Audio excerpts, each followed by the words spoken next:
National highway അതിനുവേണ്ടി പദ്ധതി വയ്ക്കണം. അത് നമുക്ക് ശ്രദ്ധയിൽ കൊണ്ടുവരാം. പക്ഷെ അത് എത്ര പെട്ടെന്ന് നടക്കും നമുക്ക് പറയാൻ പറ്റില്ല. കാരണം അത് PWD അല്ല ചെയ്യേണ്ടത്, നാഷണൽ ഹൈവേക്കാരാണ്. നാഷണൽ ഹൈവേയുടെ റോഡാണ്. പനയമ്പാടം പ്രദേശം ഇപ്പോഴും ഒരു കൊടും വളവായി നിലനിൽക്കുകയാണ് സാർ.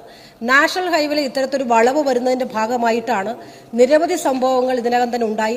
അതിൽ ഏറ്റവും അവസാനത്തെ സംഭവമാണ് കരിമ്പ ഗവൺമെന്റ് സ്കൂളിലെ 4 കൊച്ചുമക്കൾ മരണപ്പെടുന്നൊരു സംഭവം ഉണ്ടായത്.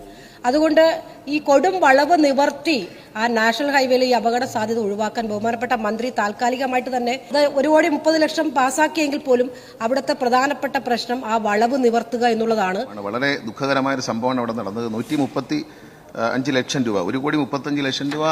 ഈ അപകടം നടന്നത് 12-ാം തീയതി ആണെങ്കിൽ 17-ാം തീയതി പിടിച്ച യോഗത്തിൽ തന്നെ നമ്മൾ പണം അനുവദിച്ചു.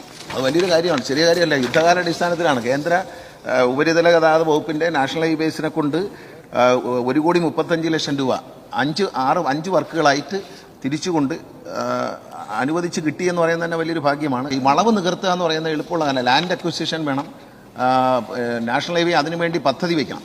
അത് നമുക്ക് ശ്രദ്ധയിൽ കൊണ്ടുവരാം. പക്ഷെ അത് എത്ര പെട്ടെന്ന് നടക്കും നമുക്ക് പറയാൻ പറ്റില്ല. കാരണം അത് PWD അല്ല ചെയ്യേണ്ടത്, നാഷണൽ ഹൈവേക്കാരാണ്. നാഷണൽ ഹൈവേയുടെ റോഡാണ്. ആ റോഡിന്റെ പണി പൂർത്തിയായി കഴിഞ്ഞിരിക്കുന്നു. ഈ 135 ലക്ഷം രൂപയുടെ ഒരു റെക്ടിഫിക്കേഷൻ അവിടെ നടത്തുകയാണ്.